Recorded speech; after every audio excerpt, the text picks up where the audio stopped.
ओम नमः शिवाय गुरवे सच्चिदानंदमूर्तये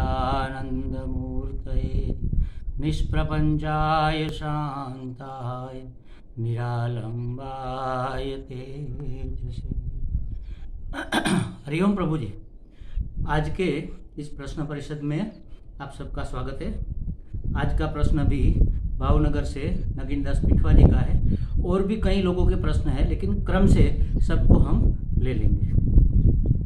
ये बहुत पहले का प्रश्न है उसने पूछा है, हिंदू धर्म में महाकाली, भैरव, इन देवों में भयानकता का क्या अर्थ है? बात तो सही है। ये मैं जब छोटा था तब मुझे भी यही लगता था कि इतने भयानक देवता क्यों बनाए हैं। तो ये प्रश्न स्वाभाविक है। महाकाली है, ये भैरव है, ये तमस को अभिव्यक्त करने वाले देवता ऐसे क्यों हैं? तो देखो, एक शब्द है प्रकोप। प्रकोप माने गुस्सा होकर किसी के ऊपर टूट पड़ना, इसको कहेंगे प्रकोप। अगर हम किसी के ऊपर गुस्सा होकर उसके ऊपर टूट पड़े, या वाणी से या शरीर से या किसी तरह से उसको चप्पतें लगा दे, लाफा मार दे, धक्का लगा दे, या वाणी से न बोलने की चीजें बोल दे, तो ये टूट पड़ना हुआ। गुस्सा होकर टूट पड़ना माने प्रकोप। हम प्रकोपित जब होते हैं, कोप माने क्रोध, कोपित अच्छी तरह से कोपित, उसको कहते हैं प्रकोपित। तो प्रकोपित जो हुआ उसको कहेंगे, उसका जो भाव है उसको कहेंगे प्रकोप। ये प्रकोप जब हमारे अंदर व्याप्त होता है और जब अभिव्यक्त होता है, तब वाणी से एल-फेल शब्द निकलते हैं, भले बुरे हम कह देते हैं, हाथ से धक्का मार देते हैं, बहुत ज्यादा हो जाए तो चप्पत भी लगा देते हैं।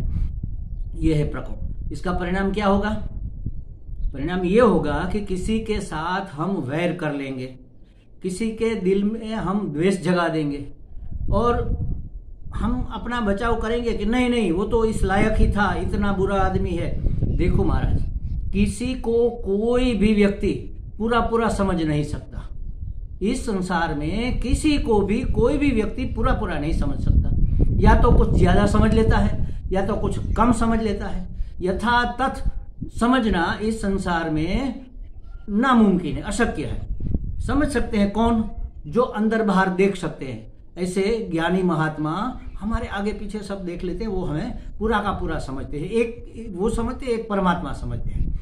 जो हमें समझते हैं वो ही हमें सुधार करवाए तो ही अच्छा है, क्योंकि वो यथातथ एकदम सही मायने में हमें समझते हैं। वो सुधार करवाने के लिए अवतार लेते हैं, और कोई घटना घटित होती है उसके ऊपर से ठोकर लगे तो हम संभल जाते हैं, ऐसा होता है। लेकिन कोई इतना तामसिक व्यक्तित्व वाला व्यक्ति संसार में पैदा होता है, जैसे हिरण्याकशिपु। अब हिरण्याकशिपु को मारने के लिए वो बहुत हुआ, फिर अब उसका नाश करना निश्चित है। बिना नाश किए ये तो पूरे संसार को परेशान करेगा, तो भगवान को अवतार लेना पड़ा। अब वह अवतार लेकर आए और कोई सौम्य रूप धारण करके आए, तो उसके सामने चलेगा क्या? नहीं चलेगा, उसका वध करना पड़ेगा। भगवान प्रकोपित होंगे और उसका वध करेंगे, लेकिन वह प्रकोप क्या होगा? पुण्य प्रकोप, उसको कहते हैं पुण्य प्रकोप। हमारे गुरुजन, हमारे संत, हमारे महात्मा, हमारे साधु पुरुष और भगवान जो हमारे ऊपर गुस्सा कभी कभी करते हैं, वो हमारे हित के लिए करते हैं, इसीलिए उसका नाम है पुण्य प्रकोप। उसमें किसी को किसी के लिए द्वेष पैदा नहीं होगा, किसी के लिए वैर पैदा नहीं होगा। वो वैर भाव से कहते ही नहीं है ना। हमें समझाते हैं, नहीं समझते हैं, दूसरी बार समझाते हैं, नहीं समझते हैं, तीसरी बार समझाते हैं, नहीं समझते, फिर गुस्सा करते हैं। एक बार जरा चमत्कार दिखा देते हैं, समझ ही नहीं रहे हो तो फिर वो अटेंशन में आ जाएगा। हाँ महाराज बोलो क्या कह रहे थे? तो अब तक क्या कह रहे थे? बिना गुस्सा किए वो ध्यान नहीं देगा, मतलब अटेंशन नहीं, उसको एकाग्रता नहीं होगी। मन है ना उसका कहीं ना कहीं घूमता रहता है, हर एक का मन घूमता रहता है। तो वो जो गहरी बातें हैं, जो सूक्ष्म बातें हैं शास्त्र की, वो नहीं समझ पा रहा। या तो व्यवहार जगत की भी जो सही बातें हैं, कौन समझ रहा है महाराज? क्या सही क्या गलत, ये समझ ही चली गई। हम तो अपने स्वार्थ के लिए जो अच्छा है उसको सही समझ लेते हैं और कर देते हैं। तो वो महात्माओं का क्रोध, प्रकोप, कोप और भगवान का प्रकोप उसको पुण्य प्रकोप कहते हैं। और पुण्य प्रकोपित जो विग्रह प्रकट होता है, अवतार धारण करता है, वह हमें भयानक लगता है। जैसे भैरव, जैसे महाकाली। महाकाली का जन्म, महाकाली का अवतार क्यों हुआ? एक रक्त बिंदु करके कोई एक राक्षस था, रक्त बिंदु ऐसा ही कुछ नाम है, तो उसको एक वरदान मिल गया था। ये लोग तपस्या बहुत करते, तामसिक तपस्या, शरीर को कष्ट देकर, सर काट कर, आंख निकाल कर, ऐसी तपस्या बहुत करते। और ब्रह्मा जी को या शिव जी को प्रसन्न कर, शिव जी तो भोलेनाथ है, भोलेनाथ माने भोले नहीं है, भोले लोगों के नाथ है, तो फिर भी हम उसको आशुतोष कहते हैं, जल्दी प्रकट हो जाते हैं और वरदान दे देते हैं। उसको वरदान मिल गया कहीं से कि तुम्हारी लहू की बूंद जहां गिरेगी वहां दूसरा तुम पैदा हो जाओगे। तो देवता लोग उसको मारने आए, युद्ध हुआ, उसको काटा, एक अंग काटा, समझो हाथ काट दिया। तो हाथ काटने से अंदर से जो लहू गिरा, जितने बूंद गिरे उतने वो रक्त बूंद राक्षस पैदा हो गए। अब एक से लड़ना था, अब तो हजारों से लड़ना पड़ेगा। फिर काटा तो फिर और बढ़ गए। अब क्या करे इसका? देवता भागे और देवी के पास जाकर कहा, माँ अब आप ही हमें बचाओ। किसी बच्चे को जब डर लगता है या कोई आफत आती है या कोई संकट उसके ऊपर मंडराता है तो बच्चा क्या करता है? दौड़कर माँ की गोद में घुस जाता है। तो ये लोग भी माँ के पास आए, शक्ति माँ के पास आए, देवी माँ के पास आए और कहा कि आप हमें बचाओ। तो माँ ने महाकाली का रूप लिया। देख लो, महाकाली, उसका रूप ऐसा भयानक क्यों है? खोपड़ी की माला पहनी है ताकि सामने वाले को डर लगे। पहले तो उसका मोरल टूट जाना चाहिए, फिर युद्ध करो। देखकर ही घबरा जाए, फिर युद्ध करेंगे तो कौन जीतेगा? नहीं जीतेगा। और दूसरा, इतनी लंबी जीभ निकाली, हाथ में खड़ग है, एक हाथ में खप्पर है, खप्पर माने बॉल। अब क्या किया माने? उसका सर काटा और जो लहू निकला उसको खप्पर में ले लिया और दूसरी जगह जो लहू निकला उसको जीभ से चाट लिया, एक बूंद भी नीचे नहीं गिरने दिया। अब सब लहू इसमें आ गया, बाकी जो था उसने लंबा जीभ निकालकर चाट लिया, पूरा का पूरा।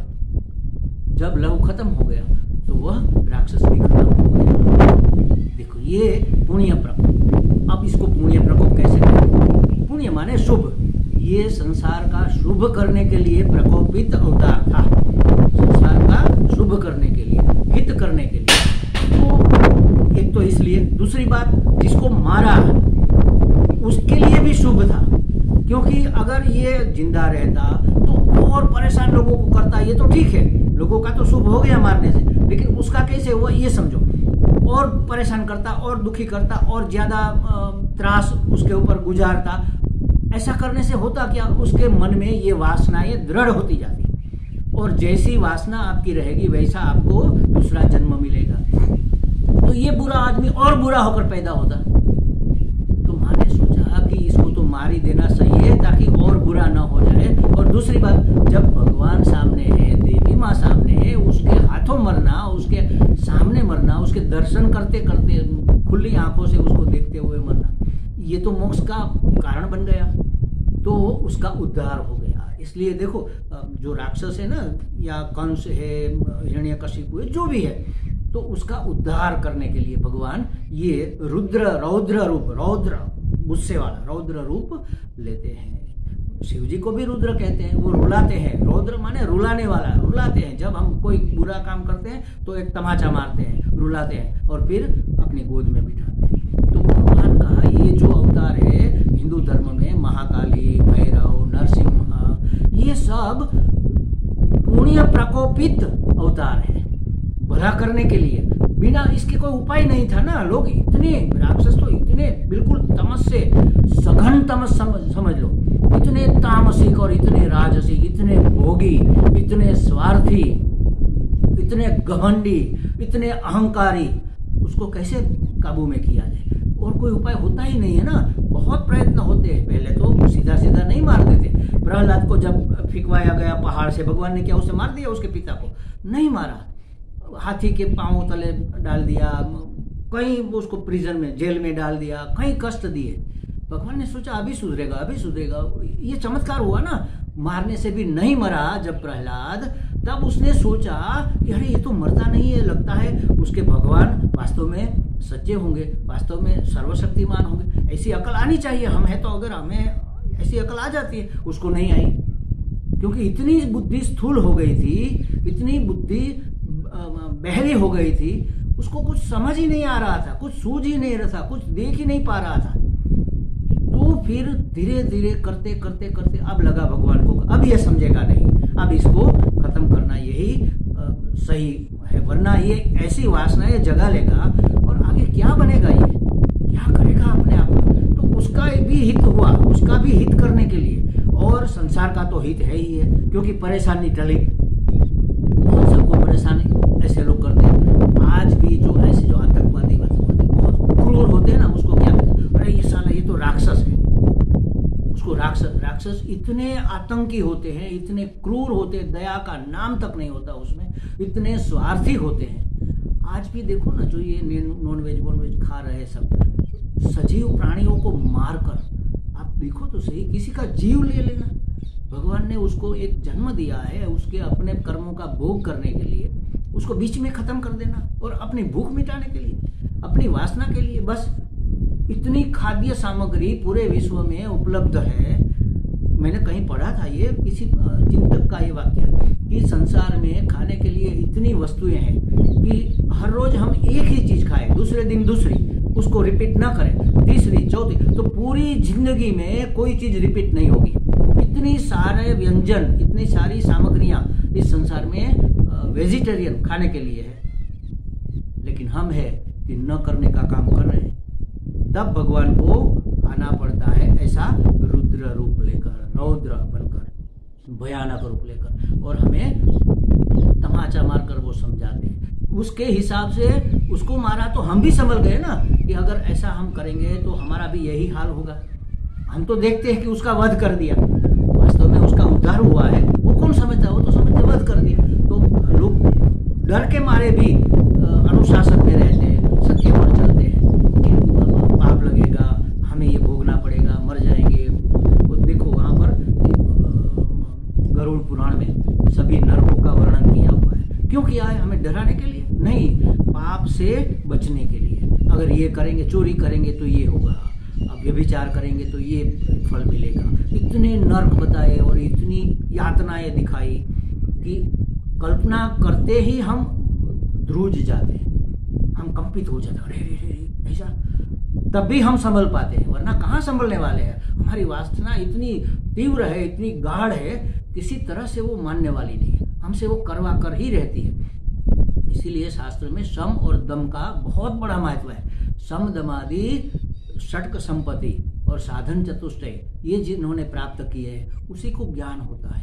क्यों? क्योंकि ये सब इतना मैल है, कड़ा मैल, समझो काली किल है, ये काले ऑयल है, और उसका दाग जल्दी जाता नहीं। तो भगवान को फिर ये काली का जन्म लेना पड़ता। हमें भी संभल जाना चाहिए, हमारे लिए कोई काली अवतार ना ले ले। इतने बुरे काम हम कर ही रहे, वास्तव में कर रहे, मन से तो क्या बात कहे, कोई ऐसा काम नहीं है जो मन से बुरा ना हो, मन से हमने बुरा काम ना किया हो। ये तो अच्छी बात है, हमारे विचार किसी को दिखते नहीं। अगर एक भी विचार हमारा किसी को दिख जाए तो हम किसी को मुंह दिखाने के लायक नहीं रहेंगे। इतनी बुरी वासनाएं हमारे अंदर पड़ी हुई है, और ये पूरी की पूरी सब की सब वासनाएं एक व्यक्ति में आ जाए, उसको कहेंगे राक्षस, असुर। तो ये जो हिरण्याकशिपु है, रक्तबुंद है, ये सब इतने भयंकर राक्षस थे कि उसका उद्धार करने के लिए भगवान को, शक्ति को, देवी को भी ऐसे अवतार लेने पड़ते हैं। तो ये हमें डराने के लिए नहीं है। देखो काली माँ के लिए तो रामकृष्ण परमहंस, उसके तो माँ जैसी थी, उसकी गोद में बैठकर वो बातें करते थे। देख लो, अब ऐसी भयानक माता को कौन माँ मान सकता है, उसकी गोद में कौन जाकर। अगर आप उसको सही मायने में समझो कि वो गुस्सा हुई है, बच्चा किसी से झगड़ा करके भागा, अपनी माँ के पास गया, और जिसके साथ झगड़ा किया था वो पत्थर लेकर उसके पीछे दौड़ा मारने के लिए। तो वो माँ आ रही थी सामने से, बच्चे ने उसको पकड़ लिया, माँ को लिपट गया। अब माँ क्या करती है? कोप करते है सामने वाले बच्चे के लिए, है दूर हट, पत्थर नहीं फेंकना, एक तमाचा। माँ का प्रकोपित रूप देखकर बच्चा डरता है नहीं, खुश होता है, हाँ जो डराया अब वो मुझे नहीं मारेगा। बस उसी तरह रामकृष्ण परमहंस भी माँ की गोद में, काली की गोद में बैठकर प्रत्यक्ष उसके साथ बातें करते थे। अगर ये भयानक ही एक ही पासा उसका होता तो कोई उसका भक्त कैसे हो सकता है। बंगाल में तो सब लोग महाकाली की इतने जोरदार भक्त है कि क्या बताएं। काली का उत्सव होता है, वहाँ पर बड़ी बड़ी मूर्तियाँ बनती है और बड़े नाच गान कीर्तन जाप भजन संध्याएं ये सब होता है। तो अगर वो भयंकर ही होती तो कोई उसका स्वीकार कैसे करता। भयंकर किसी दूसरे के लिए है, इसलिए वो हमारी माँ हमें अच्छी लगती है। जैसे उस बच्चे को डराने के लिए, सामने वाले पत्थर वाले बच्चे को डराने के लिए माँ ने ऐसे करा, तो जो लिपटा हुआ उसका बच्चा था वो खुश हुआ, क्योंकि माँ उसको बचाने के लिए क्रोध कर रही है। तो ये पुण्य प्रकोप है, देख लो। तो ऐसे अवतार इसलिए होते, हमें लगता है नगीनदास जी को स्पष्टता हो गई होगी। हरि ओम।